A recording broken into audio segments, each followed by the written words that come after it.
పాకిస్తాన్ మాజీ ప్రధానమంత్రి ఇమ్రాన్ ఖాన్ గత ఏడాది కాలంగా జైల్లోనే ఉన్నారు. అధికారంలో ఉన్న షహబాజ్ షరీఫ్ ప్రభుత్వం ఆయనపై సుమారు 200 కేసులను నమోదు చేసింది. కోర్టులు ఆయనపై ఉన్న కేసులు కొట్టివేసినా ప్రభుత్వం రోజుకో కొత్త కేసును బనాయించి ఆయనను జైలు నుండి బయటికి రాకుండా చూస్తోంది.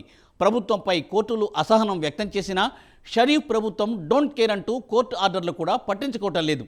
తాజాగా పాకిస్తాన్ ఫోరెన్సిక్ టీం పాలిగ్రఫీ టెస్టుల కోసం ఖాన్ను పట్టుబడుతోంది. అయితే పాలిగ్రఫీ టెస్టుకు ఖాన్ నిరాకరిస్తున్నారు. ఇమ్రాన్ కహానీ గురించి ఈ ప్రత్యేక కథనంలో చూద్దాం.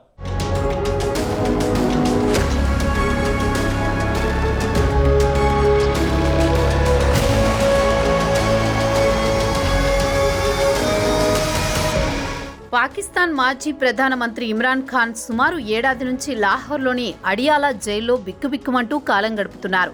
తనను జైల్లో అతి చిన్న గదిలో బంధించారని ఆవేదన వ్యక్తం చేస్తున్నారు. సాధారణంగా కరడుగట్టిన టెర్రరిస్టులను బంధించే గదిలో తనను బంధించారు. జైల్లో చీకటి గదిలో తాను ఒక్కడినే ముడుచుకుని కూర్చోవలసి వస్తోందని బ్రిటిష్ పత్రిక సన్ టైమ్స్ కు ఇచ్చిన ఇంటర్వ్యూలో చెప్పారు ఖాన్. తనను పాక్ పోలీసులు టెర్రరిస్టుగా చూస్తున్నారని, జైల్లో ఖైదీలకు ఇచ్చే కనీస హక్కులను కూడా తనకివ్వడం లేదని వాపోయాడు. తనను 7 అడుగుల వెడల్పు 8 అడుగుల పొడవు గల సెల్లో బంధించారు. సాధారణంగా ఈ సెల్లను టెర్రరిస్టుల కోసం రిజర్వ్ చేసి పెడతారు. ఈ సెల్లో బంధిస్తే ఇతరులతో కాంటాక్ట్ చేయడానికి వీలుండదు, ఏకాంతంగా గడపాల్సి వస్తోందని బ్రిటిష్ పబ్లికేషన్ సండే టైమ్స్కు ఇచ్చిన ఇంటర్వ్యూలో ఖాన్ వివరించారు.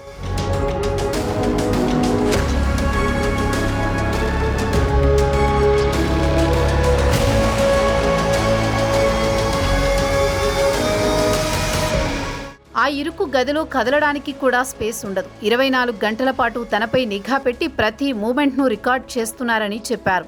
ఖైదీలకు ఇచ్చే కనీస హక్కులను కూడా తనకు ఇవ్వలేదని ఖాన్ వివరించాడు. కాగా ఈ ఇంటర్వ్యూను ఆయన లాయర్ల ద్వారా నిర్వహించారు. జైల్లో పెన్సిల్ కానీ పేపర్ కానీ ఇవ్వడం లేదని తెలిపాడు. ఇక ఖాన్ విషయానికొస్తే గత ఏడాది నుంచి జైల్లోనే మగ్గుతున్నారు. ఆయనపై తోషా ఖానా అవినీతి కేసుతో పాటు సైఫర్ కేసు, దీంతో పాటు బుష్రా బీబీని ఇస్లాంకు వ్యతిరేకంగా వివాహం చేసుకున్నట్టు ఆయన పలు కేసులను ఎదుర్కొంటున్నారు. ప్రస్తుతం ఆయనపై సుమారు 200 కేసులు నమోదయ్యాయి. కొన్ని కేసుల్లో ఆయనకు శిక్ష కూడా పడింది.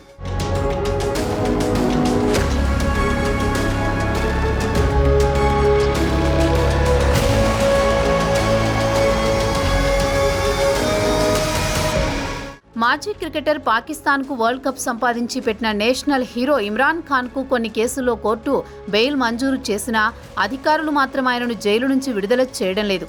ఇక ఖాన్ విషయానికొస్తే గత ఏడాది ఆగస్టు 5న ఆయన అరెస్ట్ చేసి జైలుకు తరలించారు.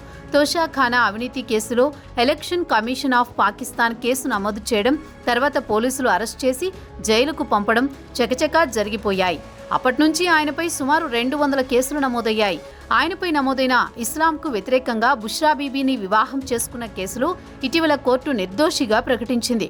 అయినా ఇతర కేసుల్లో దోషి కాబట్టి ఖాన్ను విడుదల చేయడానికి జైలు అధికారులు నిరాకరిస్తున్నారు. తోషా ఖానా కేసులో ఖాన్ భార్య 49 ఏళ్ల బుష్రా బీబీ కూడా జైల్లోనే ఉన్నారు.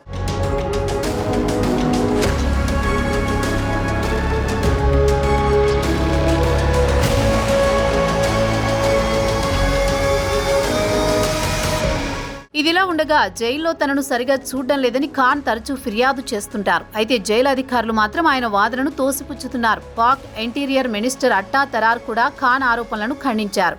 జైల్లో ఆయన సర్వసుఖాలను అనుభవిస్తున్నారు. ఆయనతో పోల్చుకుంటే షరీఫ్ కుటుంబం జైల్లో అష్టకష్టాలు పడిందని గుర్తు చేస్తున్నారు.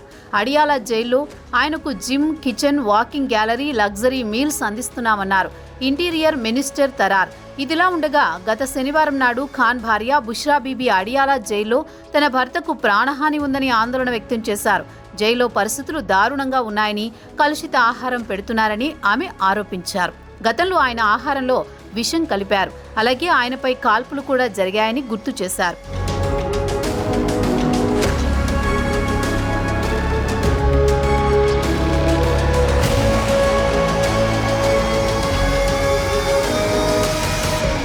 ఇక తాజాగా మంగళవారం ఇమ్రాన్కు పాలిగ్రఫీ టెస్టుల కోసం పాకిస్తాన్ ఫోరెన్సిక్ టీం అడియాలా జైలుకు వచ్చింది.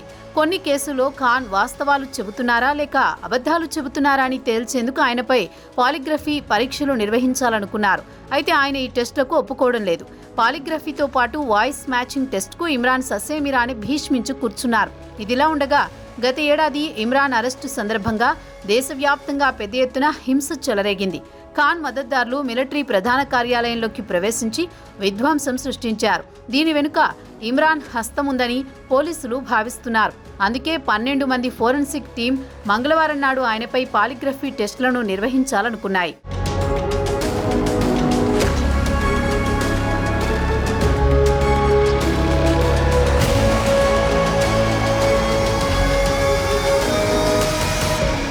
గత ఏడాది మే 9న ఇమ్రాన్ ఖాన్ను 190 మిలియన్ పౌండ్ల అవినీతి కేసుకు సంబంధించి నేషనల్ అకౌంటబిలిటీ బ్యూరో అరెస్ట్ చేసింది.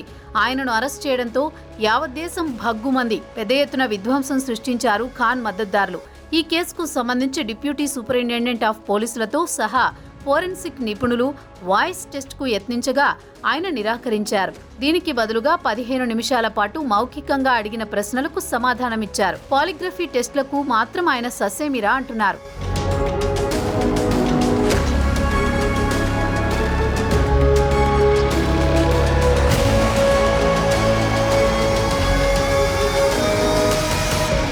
ప్రస్తుతం పాకిస్తాన్లో అత్యంత ప్రజాదరణ కలిగిన నాయకుడు ఇమ్రాన్ ఖాన్. ఇటీవల జరిగిన ఎన్నికల్లో ఆయన పార్టీ చిహ్నాన్ని ఎన్నికల కమిషన్ రద్దు చేసింది. దీంతో ఆయన పార్టీ పీటీఐ సభ్యులు ఇండిపెండెంట్గా పోటీ చేసి పెద్ద ఎత్తున గెలిచారు. దేశంలో 80% ప్రజల మద్దతు ఖాన్కు ఉంది. అయినా ఒకవైపు ఎన్నికల కమిషన్, పాక్ మిలిటరీ, షెహబాజా షరీఫ్ ప్రభుత్వం ఖాన్ను జైలు నుంచి బయటికి రాకుండా అడ్డుకుంటోంది. బ్రిటిష్ పార్లమెంటేరియన్లు ఖాన్కు జరుగుతున్న అన్యాయాలను గురించి యావత్ ప్రపంచానికి తెలియజేస్తామని, ఆయన విడుదలకు అంతర్జాతీయ మద్దతు కూడగెడతామని చెబుతున్నారు. మరి ఖాన్కు అచ్చే దినం ఎప్పుడొస్తాయో అల్లాకే తెలియాలి.